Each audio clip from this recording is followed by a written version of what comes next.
नमस्कार, मैं doctor Sulakshmi Toshnikar from SD government college व्यापक। बच्चों, आज हम देखेंगे कि इंडियन कॉन्ट्रैक्ट एक्ट में फ्री कंसेंट के अंतर्गत अनड्यू इन्फ्लुएंस का क्या प्रभाव होता है, वो किस तरह से कंसेंट को प्रभावित करता है और वो कंसेंट फ्री कंसेंट नहीं रह पाती है। तो इंडियन कॉन्ट्रैक्ट एक्ट की सेक्शन 16 में इसको डिस्क्राइब किया गया है कि जब भी कोई अनुबंध अनुचित प्रभाव के द्वारा प्रेरित होता है और वो एक पार्टी दूसरे पक्षकार पर डोमिनेटिंग पोजीशन में होती है, यानी कि वो उसकी जो विचार है उसको चेंज करने की स्थिति में होता है कि वो उस कॉन्ट्रैक्ट को करने के लिए तैयार हो जाए। तो इस स्थिति को जब बोलते हैं कि उसने अपना अनुचित प्रभाव का प्रयोग किया है, पक्षकार चाहता नहीं था परंतु उसने उस अनुबंध को पूरा करने के लिए उसको इसके लिए बाउंड किया है। और बच्चों, ये ध्यान रखना पड़ेगा आपको इसमें कि वो उस डोमिनेटिंग पोजीशन में हो, दैट इज़ नॉट सफिशिएंट, बल्कि उसने उसको यूज़ किया हो, उस अपनी पोजीशन को यूज़ किया हो, किस लिए, उस स्पेसिफिक कॉन्ट्रैक्ट को करने के लिए। यदि उसने उस डोमिनेटिंग पोजीशन को काम में लिया है तो ही माना जाएगा कि वो उसमें अनड्यू इन्फ्लुएंस को काम में लिया गया है और इसके आधार पर उस कॉन्ट्रैक्ट को वॉइडेबल डिक्लेयर किया जा सकता है। अब इसमें देखेंगे कि वो अनुचित प्रभाव से प्रेरित है यदि अनुबंध, तो उसके लिए आवश्यक तत्व क्या क्या हो सकता है कि जिसके कारण से माना जाएगा कि उसमें अनुचित प्रभाव का प्रयोग हुआ है अथवा नहीं हुआ है। तो सबसे पहले अपन देखते हैं कि relations existing between the parties, कि अब जो पार्टीज है उनके बीच में क्या इस तरह के रिलेशंस है क्या कि वो अपनी डोमिनेटिंग स्थिति को काम में ले सकते हैं। तो इस तरह के यदि रिलेशंस है तो वहाँ इसकी पॉसिबिलिटी हो सकती है कि वहाँ पे अनुचित प्रभाव का प्रयोग किया गया है। अब इसमें कि वो अनुचित प्रभाव किस किस रूप में हो सकता है, तो सबसे पहले तो अपन देखेंगे कि उसमें एक्चुअल और अपरेंट अथॉरिटी हो, कि वास्तविकता में एक पक्षकार दूसरे पक्षकार पर अपनी एक अथॉरिटी, एक सत्ता रख रहा है, एक प्रभाव रख रहा है कि उसके कारण से दूसरा पक्षकार उससे प्रभावित होकर के अनुबंध करने के लिए तैयार हो जाता है। दूसरे हो गया कि फिड्यूशियरी रिलेशंस, कि उन दोनों पक्षकारों के बीच में इस तरह के विश्वासीय संबंध है कि एक पक्षकार दूसरे पक्षकार को प्रभावित करने की स्थिति में होता है। तो जैसे फिड्यूशियरी रिलेशन में अपन कह सकते हैं कि पुत्र पिता को प्रभावित कर सकता है, तो वो जब उसको प्रभावित करने की स्थिति में होता है तो वो उससे कोई भी अनुबंध पे अपने प्रभाव का अनुचित उपयोग कर सकता है। पिता पुत्र के बीच में फिड्यूशियरी रिलेशन माना जाएगा, गुरु शिष्य के रूप में माना जाएगा। और इसी तरह से जो एडवोकेट है, वकील है और उसके क्लाइंट के बीच में माना जाएगा कि वो इस पोजीशन में होता है कि अपने विश्वासिक संबंधों का उपयोग करके किसी पक्षकार को अनुबंध करने के लिए बाउंड कर सकते हैं। और जो एक्चुअल जो अथॉरिटी है, जैसे कन्विक्ट और पुलिस ऑफिसर है, उनके बीच में इस तरह की अथॉरिटी होती है कि वो अपनी पोजीशन को मिसयूज़ कर सकता है। तो परंतु मैंने आपको पहले भी बताया कि ये होना ही सफिशिएंट नहीं है, बल्कि उसने उस अथॉरिटी को काम में भी लिया है तो ही उनके बीच में ये स्थिति मानी जाएगी कि उसने अनुचित प्रभाव को काम में लिया है। तो और तीसरी स्थिति है कि कोई पक्षकार अब उसकी जो मेंटल लेवल है या उसकी जो शक्ति है, स्ट्रेंथ है, वो दूसरी पार्टी से कम है। जैसे सपोज करें कि एक व्यक्ति मानसिक रूप से अस्वस्थ है, शारीरिक रूप से अस्वस्थ है, बहुत अधिक एज का है कि वो अपना कार्य खुद नहीं कर सकता है, तो उस स्थिति में दूसरा व्यक्ति उसके ऊपर अपनी डोमिनेटिंग पोजीशन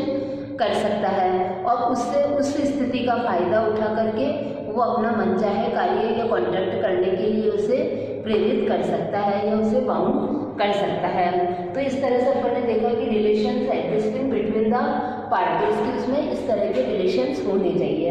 अब अपन सेकंड देखेंगे कि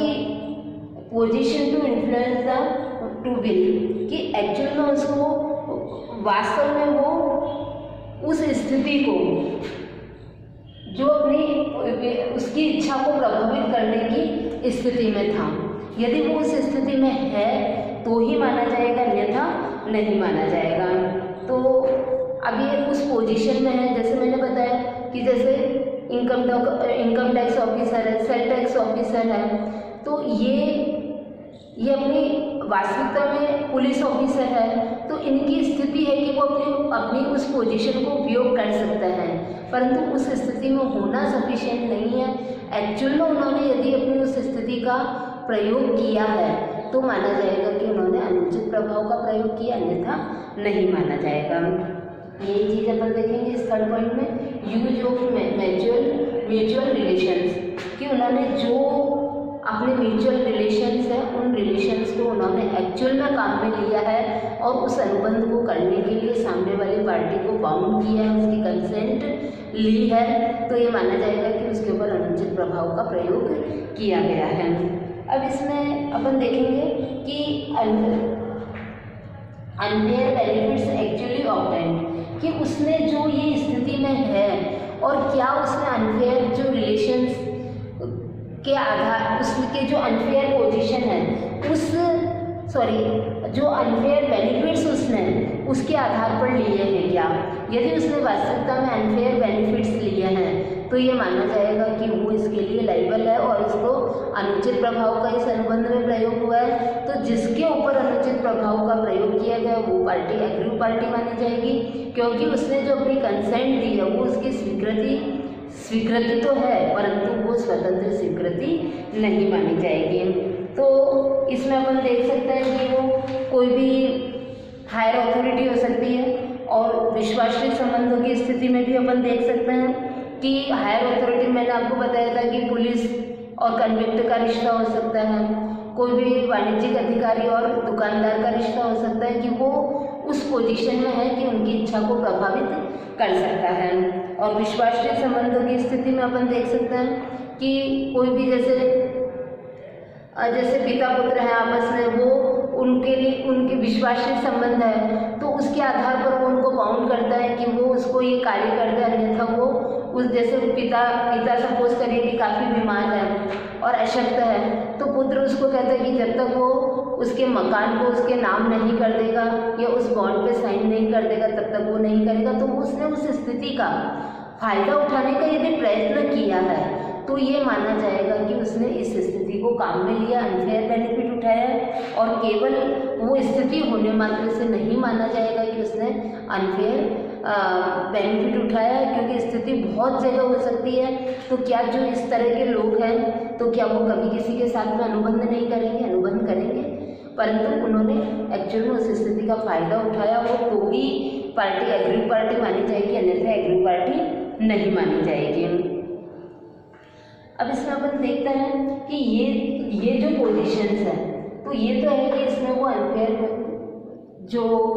अनड्यू इन्फ्लुएंस उठा सकता है, परंतु अब इसके इफ़ेक्ट्स क्या होंगे। तो इफ़ेक्ट्स में अपन देखते हैं कि सबसे पहले यदि अनुचित प्रभाव का प्रयोग किया गया है तो इसका सबसे पहला प्रभाव होगा कि जो कॉन्ट्रैक्ट है वो वॉइडेबल डिक्लेयर हो जाएगा।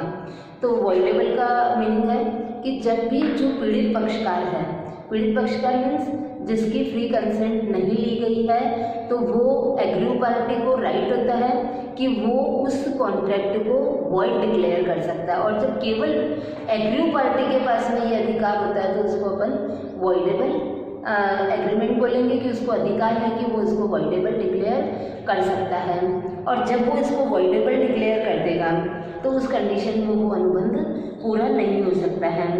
अब सेकंड अपन देखेंगे इसमें कि न्यायालय द्वारा भी उस अनुबंध को कैंसिल किया जा सकता है। अब कोर्ट भी चाहे तो इस कॉन्ट्रैक्ट को कैंसिल कर सकता है, क्योंकि जब कोर्ट के पास में केस जाता है और उसको लगता है कि जो परिस्थितियां हैं वो इस तरह की है कि उसके ऊपर अनड्यू इन्फ्लुएंस काम में लिया गया है, तो उस अनुचित प्रभाव के आधार पर कोर्ट उसको जो वास्तविक स्थिति है, जिस सीमा तक उस अनुबंध को पूरा करवाना उचित है, उस सीमा तक उसको पूरा करवा के बाकी को वो कैंसिल कर सकती है, वो पूरे कॉन्ट्रैक्ट को कैंसिल कर सकती है। तो ये परिस्थितियों पर डिपेंड करता है कि वो कितना आगे बढ़ चुका है, किस तरह का कॉन्ट्रैक्ट है, तो उस हिसाब से वो उसको कोर्ट कैंसिल करती है। फिर अपन थर्ड देखेंगे कि जो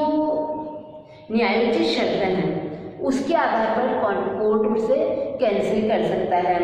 अब जैसे कोई भी अनुचित प्रभाव से प्रेरित है तो कोर्ट डिसाइड करेगा कि उसके लिए क्या शर्तें उचित है और उस आधार पर वो उनको देकर के दोनों पार्टी को संतुष्ट करके उसको वॉइडेबल डिक्लेयर कर देगा। मतलब कुल मिलाकर के ये है कि जो एग्रीव पार्टी है वो ये नहीं कर सकती है कि उस कॉन्ट्रैक्ट से बेनिफिट भी उठा ले और साथ में वो उसको वॉइडेबल भी डिक्लेयर करवा दे। दोनों काम एक साथ नहीं हो सकता है। उसको वॉइडेबल डिक्लेयर करवाना है, वो एक्चुअल में उसकी फ्री कंसेंट नहीं है तो वो उसके बेनिफिट नहीं उठा सकता है। तो अब ये है कि इसका भार किस पर होगा सिद्ध करने का। तो सबसे पहले साधारण परिस्थितियों में तो अपन देखते हैं कि जो इसको वॉइडेबल पक्षकार डिक्लेयर करवाना चाहता है उसी की ड्यूटी है कि वो उसको प्रूव करे कि एक्चुअल में उसके ऊपर अनुचित प्रभाव को काम में लिया गया है। और उसको ये डिक्लेयर करवाना पड़ेगा कि जो पार्टी थी वो इस स्थिति में थी कि वो उसके ऊपर अनुचित प्रभाव का प्रयोग कर सकती थी और उसने इस पोजीशन को मिसयूज़ किया, उसके ऊपर उसका उपयोग किया है और इसका उसने अनड्यू बेनिफिट भी उठाया है। और या फिर कि उसको इस तरह का कार्य किया है कि उसके कारण से वो उसने इस तरह का अनकॉन्शियसबल बिहेवियर किया है कि उसके कारण से उसको वो अनुबंध करने के लिए तैयार होना पड़ा। तो इस तरह से हम कह सकते हैं कि पक्षकार को प्रूव करना होगा और यदि ये प्रूव कर पाता है तो ये अनुबंध वॉइडेबल डिक्लेयर होएगा, अन्यथा नहीं होएगा। Thank you.